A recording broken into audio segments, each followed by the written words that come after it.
सेठ गिरधारी लाल कालीवन गांव का जमींदार था। उसके पास ढेर सारे खेत थे जिन पर काम करने के लिए उसने बहुत से मजदूरों को बहाल कर रखा था। वह कंजूस था, लेकिन धन जमा करने वाला सामान्य कंजूस नहीं, बल्कि धन खर्च करते समय उसे कंजूसी करने में बड़ा मजा आता था। वो मजदूरों को पूरी मजदूरी नहीं देता या किसी बहाने से दूसरे दिन पर टाल देता था। बेचारे गरीब मजदूर इसलिए चुपचाप रह जाते थे, कहीं वह उन्हें काम से निकाल दे। चालाक सेठ किसी शुभ दिन या त्योहार के दिन का इंतजार करता और उस दिन मजदूरों को बुलाकर उनकी मजदूरी का केवल एक ही हिस्सा देता। वो भी इसलिए देता था ताकि मजदूर उसे गाली गलौज न दे। मजदूर बेचारे इसलिए चुपचाप थोड़ा सा खुश हो चले जाते कि कम से कम एक दिन तो उन्हें भरपेट खाना मिलेगा, और यह आशा लगाए रहते कि एक दिन सेठ उनका सारा बकाया तो चुकाएगा ही। आखिर वो इतना गरीब तो नहीं हो जाएगा कि उनकी मजदूरी ही ना दे सके, क्योंकि उसके पास तो काफी धन है। एक दिन गिरधारी लाल शहर के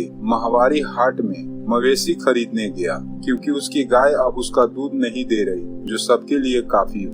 बाजार में उसने 2 गायों को पसंद किया और मोल भाव कर दाम तय किया। अचानक उसे याद आया कि पैसों की उसकी मखमली थैली घर पर छूट गई। अब वो दुविधा में पड़ गया। वह सौदे को हाथ से जाने नहीं देना चाहता था। वह जानता था कि मवेशी का सौदागर कल तक इंतजार नहीं करेगा और किसी के हाथ गायों को बेच देगा। उसने सोचा कि उसे किसी न किसी तरह पैसों का जुगाड़ वहीं करना होगा ताकि उसी दिन गायों को घर ले जा सके। गिरधारी लाल किसी महाजन की तलाश करने लगा। बाजार के पास ही उसे एक महाजन मिल गया, लेकिन किसी जमानत या सुरक्षा के बिना उधार देने को तैयार न था। सेठ के पास उस समय सोने की मूठ वाली कटार जो उसे उसके दादा ने भेंट में दी थी। घर से बाहर जाते समय डाकुओं के डर से वह उसे हमेशा अपने पास रखता था। सेठ गिरधारी लाल ने अपनी कटार दिखाते हुए महाजन से कहा, यह हमारी पुश्तैनी कटार हमारे दादा की भेंट है। यह हमारे लिए अमूल्य है। साथ ही इसकी मूठ सोने की है, लेकिन लाचारी है, इसलिए इसकी जमानत मैं देने को तैयार हूँ। महाजन कटार की जमानत पर उसकी जरूरत पर ऋण देने को तैयार हो गया। गिरधारी लाल ऋण लेकर और कुछ दिनों में ऋण लौटाकर कटार वापस ले जाने का वादा करके बाजार चला गया और उन गायों को खरीदकर उन्हें एक युवक की सहायता से अपना गाँव ले गया।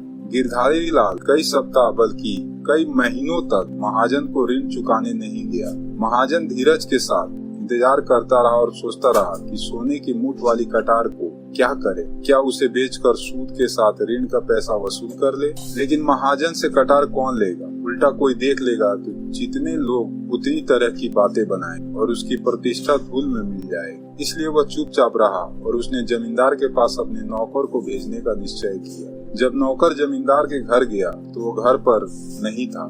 नौकर वापस चला गया। कुछ दिनों के बाद उसे फिर जमींदार के पास भेजा गया, किंतु इस बार भी वह जमींदार से नहीं मिल पाया, क्योंकि वह बीमार होने के कारण सो रहा था। जमींदार के नौकरों ने महाजन के नौकर को वापस भेज दिया। महाजन इस आशा से कि जमींदार मेरे नौकर के जाने का संदेश पाकर ऋण लौटाने के लिए स्वयं आ जाएगा, कुछ और दिनों का धैर्य पूर्वक सब सहता रहा। उसके बाद निराश होकर उसने एक योजना बनाई। जब अगली बार नाई सुखराम उसके बाल काटने आया, तब उसने उसे सारी कहानी बता दी और साथ में यह भी कहा कि उसकी कटार कहीं गायब हो गई। अच्छा यही होगा कि जमींदार ऋण वापस कर अपनी कटार लेने ना आए। महाजन जानता था कि नाई खबर फैलाने में माहिर होते हैं और इसके द्वारा शीघ्र ही यह खबर सब तक पहुंच जाएगी कि जमींदार ने ऋण अभी तक नहीं चुकाया है और महाजन को जमानत में दी हुई उसकी सोने की मूठ वाली कटार गायब हो गई है। सचमुच हुआ भी ऐसा ही। यह खबर आसपास के गांवों में सब जगह फैल गई। जब वो नाई बाल काटने के लिए जमींदार के घर आया,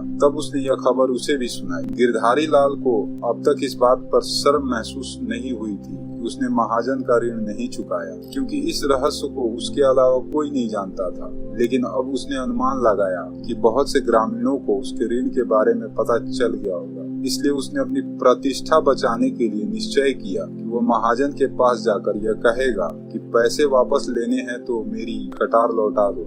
यद्यपि उसे पूरा विश्वास था कि उसे एक पैसा भी खर्च नहीं करना पड़ेगा, क्योंकि कटार खो जाने के कारण महाजन उसे लौटा नहीं सकेगा। फिर भी वो महाजन के पास काफी पैसे लेकर गया। महाजन के घर पर जब जमींदार को बताया गया कि उसकी कटार चोरी हो गई है, उसने खूब हो हल्ला मचाया। किसे विश्वास होगा कि महाजन जमानत के लिए कटार रखेगा, उसने ऊंची आवाज में चिल्लाते हुए कहा। उसने सावधानी पूर्वक सोने के दस्ते की चर्चा नहीं की। भला महाजन के घर से कटार कौन चुराएगा? वह और भी जोर जोर से चिल्लाया। जमींदार भीड़ इकट्ठा करने के लिए महाजन का मजाक उड़ाते हुए ठठाकर हंसने लगा। जब सड़क पर काफी भीड़ इकट्ठी हो गई, तब जमींदार ने महाजन से कहा, क्यों नहीं घर के अंदर जाकर कटार की खोजबीन करते? उसे यह उम्मीद थी कि महाजन अंदर जाकर शीघ्र ही बाहर आ जाएगा और उसे यह कहेगा कि हिसाब बराबर हो गया और इस तरह ऋण का एक भी पैसा वापस नहीं करना पड़ेगा। महाजन दबते सहमते अंदर गया और बहुत देर तक बाहर नहीं आया। गिरधारी लाल बार बार अपनी मखमली थैली निकाल कर दिखा रहा था,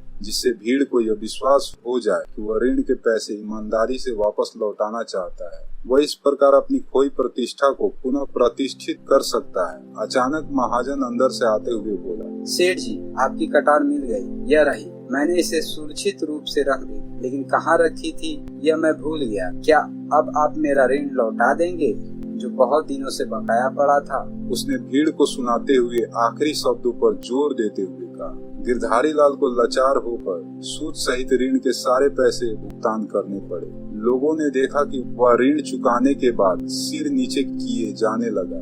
भीड़ के लोग चीख चीख कर रहे थे, लेकिन उसने सिर उठाकर किसी को नहीं देखा। गिरधारी लाल को एक सीख मिल गई। जिन लोगों को उसके अपमान और शर्मिंदगी से लाभ पहुंचा, वे उसके खेतिहर मजदूर थे। उन्हें अब समय पर पूरी मजदूरी